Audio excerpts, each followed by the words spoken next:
Good morning, our students. Today we will deal with the second lecture of the trematodal parasite that dwell the liver and biliary duct of the infected guys from the human being kind. So the second species here is Clonorchis with a common name called Chinese liver flag or Oka or Oriental liver flag as a common name. Now about its introduction. Now Clonorchis known as the Chinese Oka Oriental liver flag, as we mentioned before, and inhabit the liver. Its shape is a narrow, elongate liver flag found in the Far East, mainly Japan, Korea, China, Taiwan, and Vietnam. It's mean with cosmopolitan distribution found worldwide. All members of this group are parasites of fish-eating mammals. So, not only human beings can be infected, there's other animals can be infected, especially carnivorous ones, particularly in Asia and Europe. Man is the definitive host, and water snail and fish are the intermediate hosts.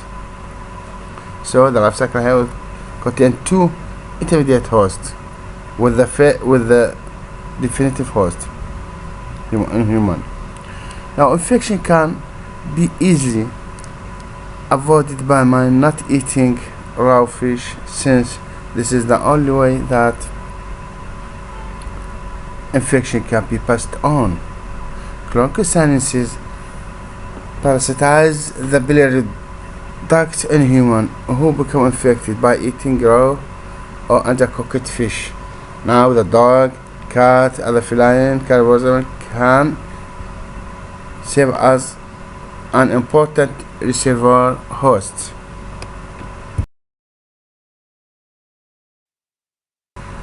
This slide can show you the life cycle of the Clonorchis. Here we will start from the adult worm that found in the liver of infected guys or individuals, human individuals. Now can give the first stage, which is egg. The egg here is embryonated in feces. Embryonated egg, not unembryonated like the first species we studied before, Facial hepatica. Here is embryonated. It is a difference, having full developed meracidium. Now, here be discharged out in environment, especially in water. It can be ingested by snail as the first intermediate host. Then the egg can be transformed to meracidium, the first larval stage. Now transformed to sporocyst within the snail as the first intermediate host. Now then to radium. Radium can give cercaria. Cercaria can leave the first intermediate host in the water and can be free swimming. Now can enter other intermediate host, which is second intermediate host, which is fishes, by losing its cells and penetrate under scales of fishes. Now after ingestion, this second intermediate host by human, the human can take the infection, can be affected. After ingestion, they exist in the duodenum and then penetrate and migrate to reach the liver to give the adult form and can give eggs.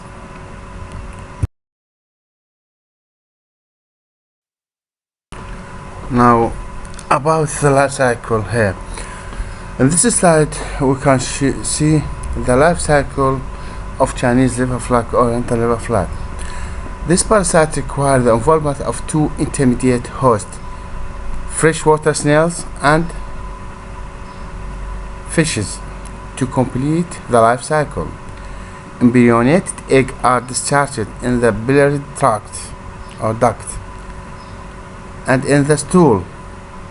So the discharged eggs are ingested in or by a suitable snail as the first intermediate host. There are more than 100 species of the snail that can serve as intermediate host for this parasite. Now, each egg releases a miracidia which go through several developmental stages like sporocyst, radium, and cercarium. The formed cercaria are released or discharged from the snail, and after a short period of free swimming time in the water, they come in contact and penetrate the second intermediate host, which is flesh of freshwater fishes, as a second intermediate host, where they insist and as a metacercarium, as an infective stage for human being, found present in the second intermediate host fishes as a metacercarium. Now, infection of a human occur by ingestion of undercooked, salted, pickled, or smoked freshwater fish.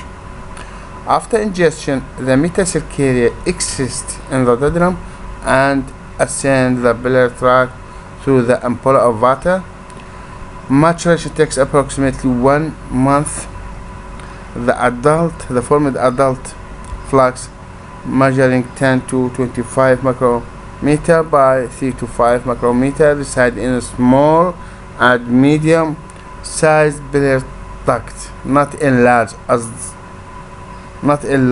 biliary duct, as seen in the first lecture concerning fascial hepatic. Here, in small and medium sized biliary duct. In addition to human, other animals can be served as a reservoir host, can be infected, can be harboring this parasite to transmit it to human being to cause disease. So carnivorous animal can serve as a reservoir host.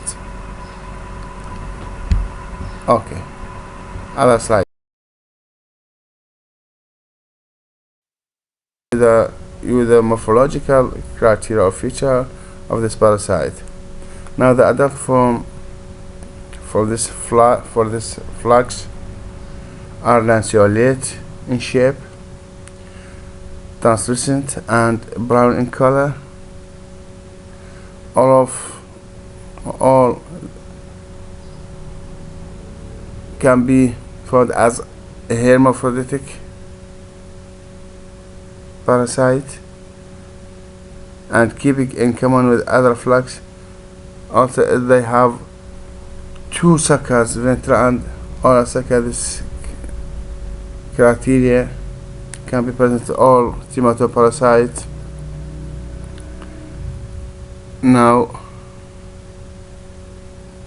as we mentioned before, the parasite here is hermaphroditic. It means both reproductive organs of male and female can be found in the same worm.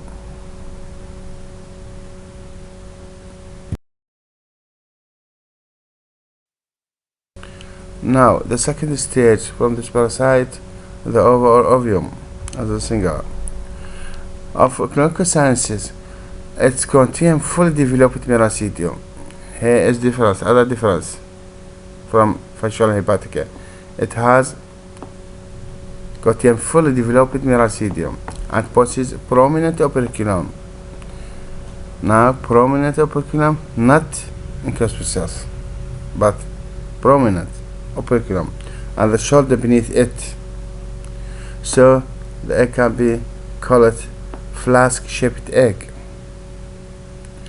and are operculate, having cover operculum.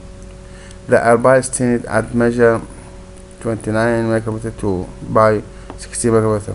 Now, in which mounts they are transparent, and you can easily pick it,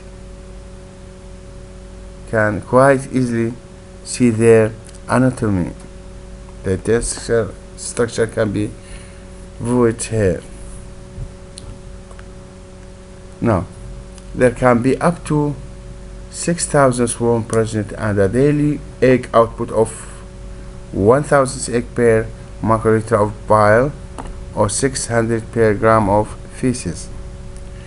Now the ova of clinical sciences showing the prominent clam shoulder, which make identifying this nematode easy. They are described as a flag-shaped ball-stained egg.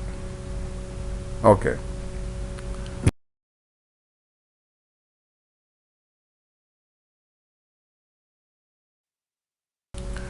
This slide can show you other developmental stages of the larva stage.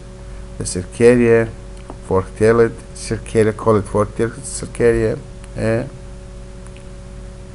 how can it penetrate, and cytogenous gland are also well developed, and metacercaria encysted larvae. The larva will be found as a metacercaria as an infective state for human being.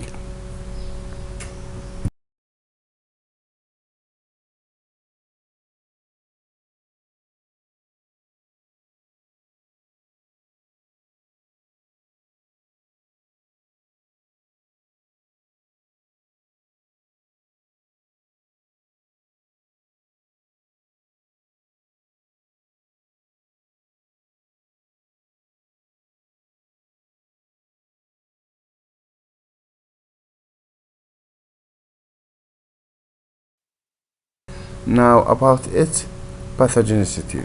How can we study its pathogenicity? Pathogenesis of this parasite is well known, well documented, because it has cosmopolitan distribution worldwide.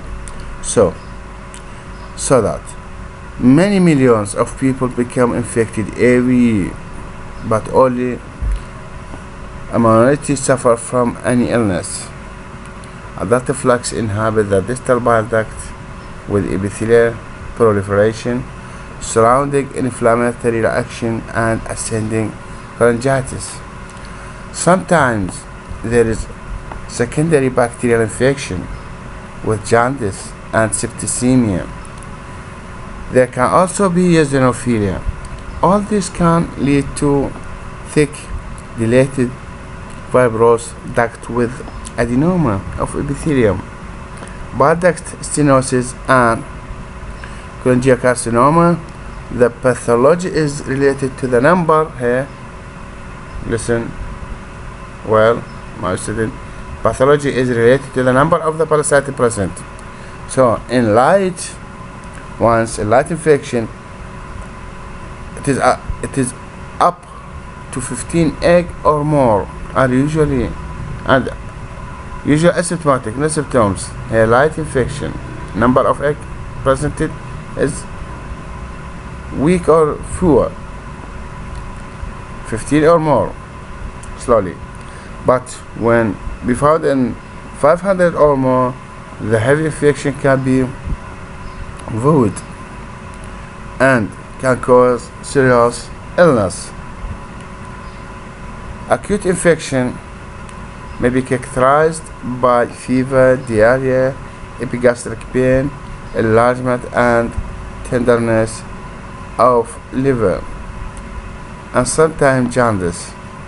The invasion by this worm in the gallbladder may cause cholecystitis due to the flux becoming impacted and aggregated, accumulated in the common bile duct. Now about its diagnosis.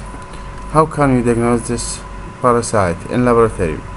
You know that definitive diagnosis is made by observing the characteristic ova and feces following an iodine stained formal ether concentration method of the feces.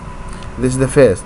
Second, by duodenal aspirates when there is complete obstructive jaundice.